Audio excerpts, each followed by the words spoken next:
Duelo.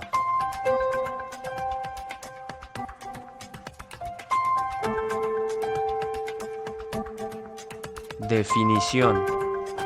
La palabra duelo etimológicamente proviene de los vocablos latinos dolus, del latín tardío, que significa dolor, pena o aflicción.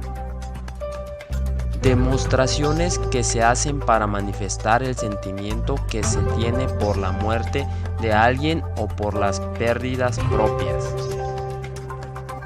Es el proceso y no un estado por el que pasa una persona al adaptarse a la pérdida de un ser querido. Es el proceso que cada ser humano experimenta de diferentes formas e intensidades que varían según la edad, el sexo, el vínculo afectivo, la fortaleza emocional y espiritual y hasta la cultura a la que pertenece. Objetivos.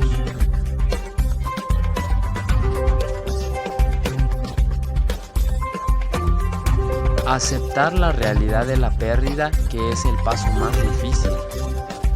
Dar expresión a los sentimientos, identificarlos y comprenderlos para así aceptarlos y encontrar cauces apropiados de canalización e integración.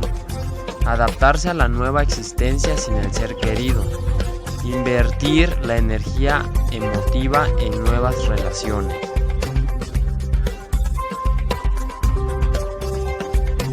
La finalidad del duelo es recuperarse de la manera más saludable en el tiempo más corto posible y alcanzar en ese tiempo el equilibrio emocional y no transcurrir de un duelo considerado normal a padecer un duelo patológico, que es cuando se vive y se reacciona con sentimientos y emociones desproporcionados.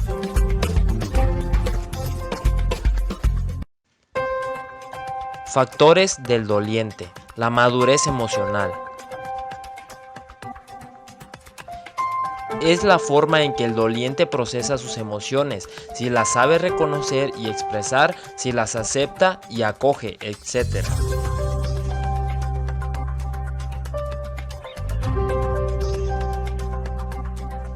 Salud física y mental. El duelo se suma a lo que somos. Si el doliente se encuentra aquejado de una enfermedad física o padece algún problema emocional, el proceso de duelo se va a sumar a todo eso, haciendo que el camino sea más complejo.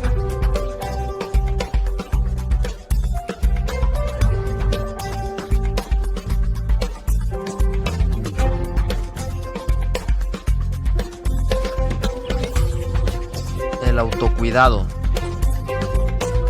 Esto se refiere a cómo el doliente pone en marcha su capacidad para cuidarse física y emocionalmente.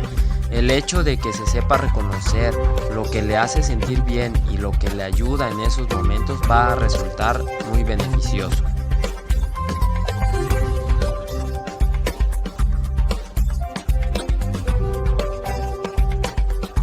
La resiliencia. Se define como la capacidad para reelaborar una situación traumática o dolorosa, transformándola en una oportunidad de crecimiento personal y de aprendizaje vital.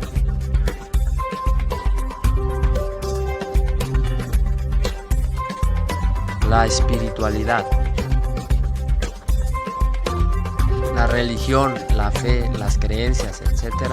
pueden actuar como bastón de ayuda en el proceso de resignificación y en la aceptación de la muerte.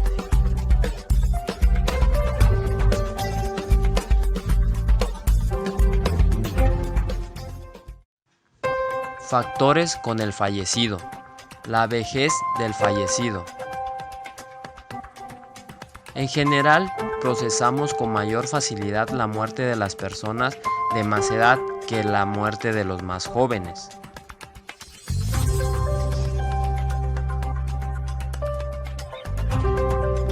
Apego seguro con el fallecido.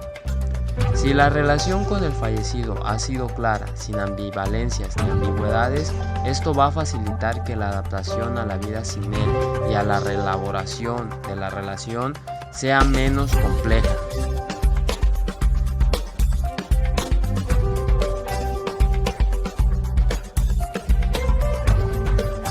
Que el fallecido no sea padre, madre, esposa e hijo. Cuanto más íntimo haya sido el vínculo y la relación, más evidente será la ausencia y, por tanto, el proceso será más intenso.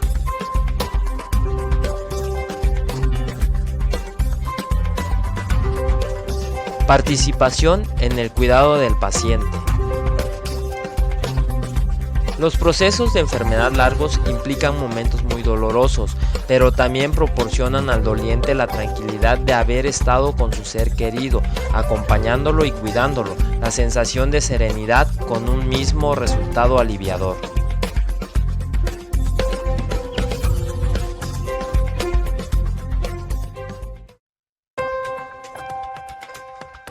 Elizabeth Kubler-Ross.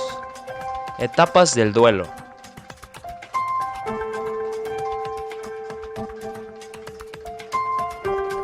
La negación y aislamiento, ira o rabia, regateo, negociación o pacto, la depresión, la aceptación.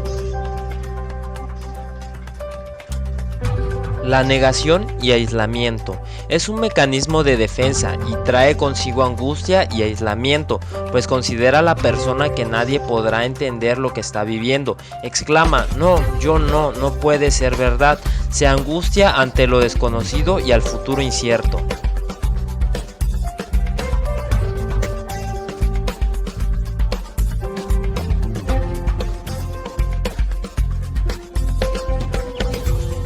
Ira o rabia. En esta etapa surge la pregunta ¿por qué yo?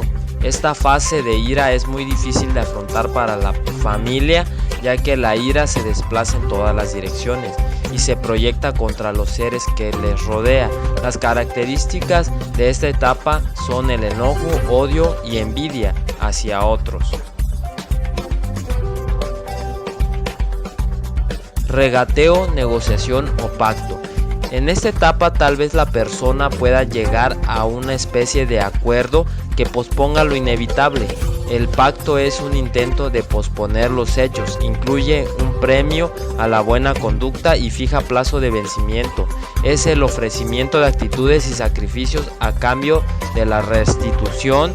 Lo que se va a negociar son sentimientos de culpa ocultos o manifiestos.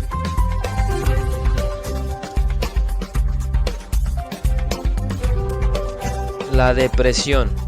Cuando la persona desahuciado no puede seguir negando su enfermedad ni sostener su rabia, existe un profundo sentimiento de pérdida. Se manifiesta mediante sentimientos de tristeza, decepción, desamparo y soledad. Es importante llorar y no reprimir el sufrimiento.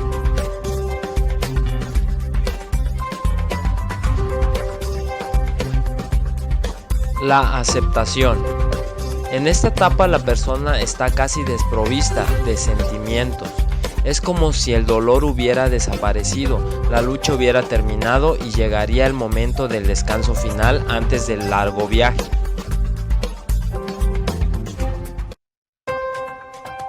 Fases del duelo. Fase de inicio. Puede durar varias semanas, donde el impacto y la incredulidad de los sobrevivientes se pone de manifiesto. Se sienten abrumados, aturdidos, confundidos, con malestares físicos como náuseas, cefaleas, diarrea. Se siente impotencia ante la vida.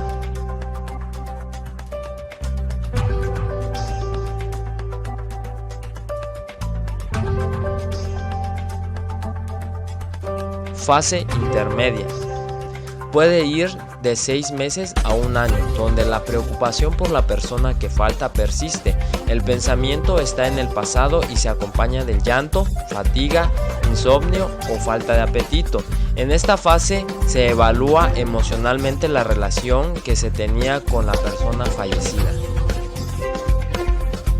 Fase final. Esta fase es muy variable, el tiempo que tarda en presentarse.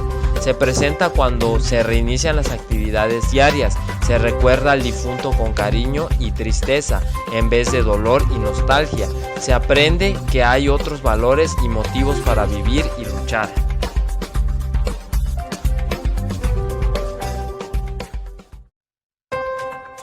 Tipos de duelo.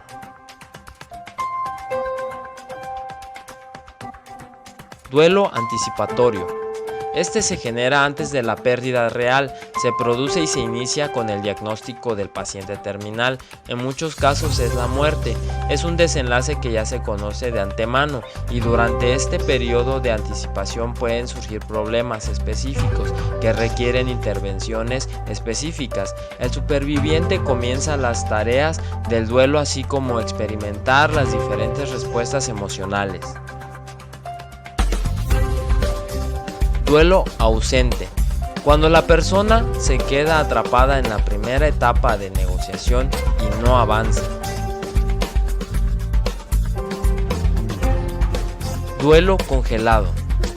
Cuando el cadáver no existe o nunca se encontró solución, este tipo de duelos no es fácil, ya que generalmente se tiene la esperanza de que la persona regrese.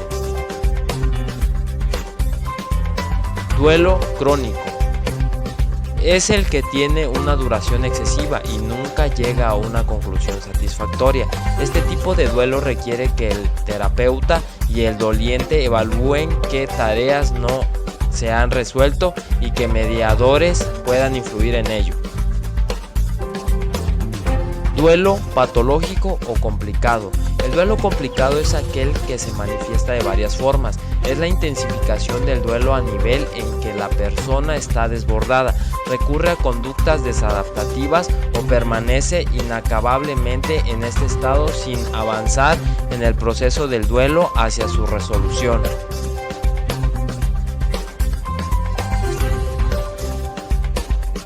Duelo retrasado. Suele llamarse duelos inhibidos, suprimidos o pospuestos. Ocurren cuando la persona sí presentó una reacción emocional, pero no fue suficiente y después de un tiempo reinicia su duelo. Conclusión. Llegamos a la conclusión de que cada persona tiene diferentes tipos de duelo, que cada una tiene una manera distinta de enfrentar esta situación y su capacidad de resolución. Es importante que, aparte de ser un personal de salud, tengamos empatía con los pacientes y familiares que sientan un apoyo, un compañero que pueda estar con ellos aconsejándolos, que aparte de brindar un cuidado paliativo puede brindarle confianza al paciente y darle sus últimos momentos de una manera correcta. Que hoy en día eso se ha ido perdiendo. Y aprender que hay distintos tipos de duelo, como desde algo material hasta de un ser querido, que este tipo de pérdidas pueden afectarnos en nuestra vida cotidiana si no sabemos asimilarlo.